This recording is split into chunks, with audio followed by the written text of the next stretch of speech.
Hey guys, this is Lovely, working in Dubai.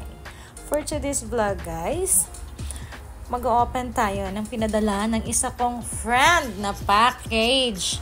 Isa kong friend na maganda, na mayaman, na businesswoman ng Dubai. So pinadalhan tayo ng blazer at hindi lang isang piraso guys, hindi dalawa. 7 piraso po ng blazer. Pinadala niya po yan para po sa pag-a-apply ko sa work. So, ibig sabihin, 7, Monday to Sunday, kailangan kong mag-job interview. Thank you so much, Cathy. I love you. God bless you more. So, yun na yung navy blue. Yan. Perfect yung kulay niyang isa. Tingnan niyo naman. Ang ganda ng kulay. Parang siya stripe. So, perfect siya sa white and black sa loob. Tapos, parisan mo siya ng ano. So, imagine ko na siya. Ang ganda. My God. At pwede siya sa jeans. Perfect siya. Yung size, yung kulay, yung brand. Super nice. Tapos, my God, Cathy, paano mo nalaman yung size ko? Sobrang cute. Cute lang sa akin. Tingnan mo naman ang brand. My God. Thank you so much, Cathy. You're the best. So, next, open natin. My God. Yay! Surprise, Char.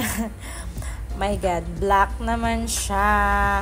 Super nice niyan kasi yung button niya, my God. Oh, very unique. Kung saan nakalagay yung mga button niya. Oh, diba? Pang ano lang siya. Korean. Pang Korean na CEO. Diba? Black din yung brand. Thank you so much, Cathy. The size, the color, the brand. Perfect. Pwede yan sa ano.